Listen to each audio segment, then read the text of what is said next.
δημογραφική ανάλυση έχουμε δύο τύπους αναλύσεων, την διαγενειακή και τη συγχρονική. Ας τα δούμε αναλυτικά. Στη διαγενειακή ανάλυση παίρνουμε σαν πληθυσμό εκκίνησης μια ομάδα ατόμων που τους συνέβη κάτι κοινό στη διάρκεια μιας χρονιάς ή μιας περίοδου. Την ομάδα αυτή που ονομάζουμε γενεά ή κορορτή παρακολουθούμε βήμα-βήμα, εξετάζοντας τα γεγονότα που τη συμπάντεψαν είτε σε όλη τη διάρκεια της ζωής της, κλασικό παράδειγμα η μελέτη της θνησιμότητας, είτε σε ένα τμήμα της μόνον, κλασικό παράδειγμα η μελέτη της γονιμότητας. Για να μελετήσουμε, παραδείγματος χάρη τη θνησιμότητα, θα πάρουμε όλους τους θανάτους που προήλθαν από τα άτομα που γεννήθηκαν μια ίδια χρονιά. Παραδείγματος χάρη το 1920. Οι θάνατοι αυτοί προφανώς συνέβησαν μια σειρά ετών, καθώς άλλοι πέθαναν τη χρονιά που γεννήθηκαν, το 1920, άλλοι το 1921, άλλοι το 1922 και τελευταίοι το 2020, αν υποθέσουμε ότι κανένας δεν επιβίωσε την 1η του 2021. Τα άτομα της γενιάς αυτής που απεβίωσαν σε διαφορετικά ημερολογιακά έτη είχαν προφανώς και διαφορετική ηλικία τη στιγμή του θανάτου τους. Όσοι πέθαναν ανάμεσα στην 1η του 1920 και την 1η του 1921 είχαν ηλικία 0. Όσοι ανάμεσα στην 1η του 1921 και την 1η του 1922 ηλικία 1. Όσοι ανάμεσα στην 1η του 1922 και την 1η του 1923 ηλικία 2 και ούτω καθεξής. Γνωρίζοντας τους θανάτους των ατόμων της γενιάς αυτής ανάμεσα στις διαδοχικές πρώτους κάθε έτους και γνωρίζοντας και το πλήθος των ατόμων που ήταν εν ζωή στην αρχή κάθε έτους, δημιουργούμε και τον πίνακα θνησιμότητας της γενιάς αυτής, υπολογίζοντας αρχικά τους δείκτες πιθανότητες θνησιμότητας, ανά ηλικία και στη συνέχεια κάποιους συνθετικούς δείκτες. Παραδείγματος χάρη, τη μέση προσδοκόμενη ζωή είτε στη γέννηση, είτε από μια ακριβή ηλικία και μετά, παραδείγματος χάρη στα 30 τους έτη.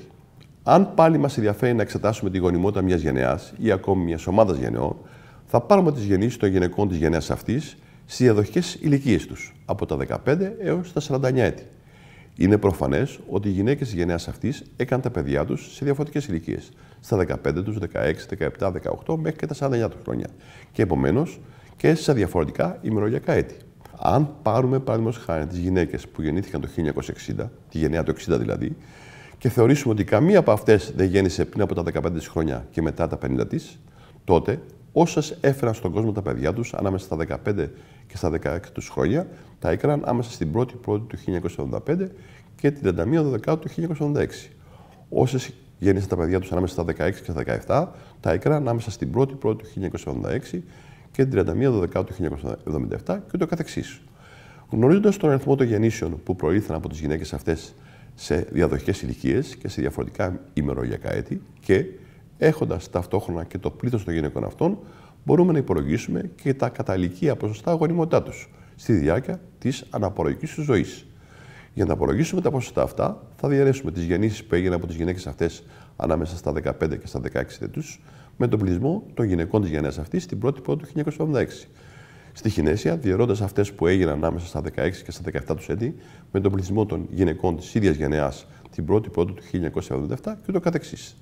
Τέλος, αθροίζοντας τους δείκτες αυτούς, θα δημιουργήσουμε τον διαγενειακό δείκτη γονιμότητας, δείκτη που δίδει και το μέσο αριθμό παιδιών ανά γυναίκα που έφεραν στον κόσμο η γενιά αυτή. Τώρα, αν πάμε στην συγχρονική ανάλυση. Στη συγχρονική ανάλυση χρησιμοποιούμε αντιθέτως τα δεδομένα μιας χρονιάς μόνον, παραδείγματος χάρη του 2024, ή ακόμα μιας περίοδου, παραδείγματος χάρη της πενταετίας 2024.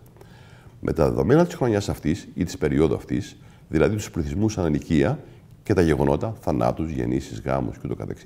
Αναλικία επίσης, υπολογίζουμε τους βασικούς δημογραφικούς δείκτες.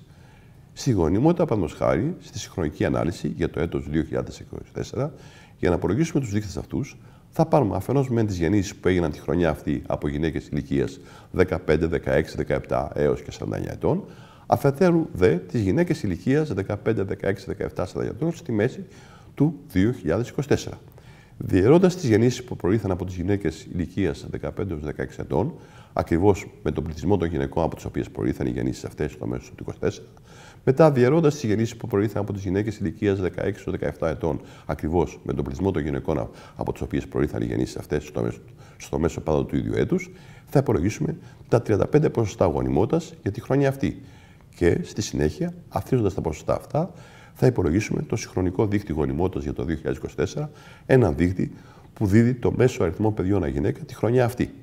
Ο δείκτης αυτός δεν αναφέρεται σε κάποια συγκεκριμένη γενεά, καθώς προκύπτει από το άθροισμα Το 2024 το ποσοστό γονιμότητας γυναικών που το έτος αυτό είχαν 35 διαφορετικές ηλικίες, 15, 16, 17 και ούτω καθεξής, και επομένως έχουν γεννηθεί πριν από 15, 16, 17, 49 έτη, ανήκουν δηλαδή σε 35 διαφορετικές γενναίες.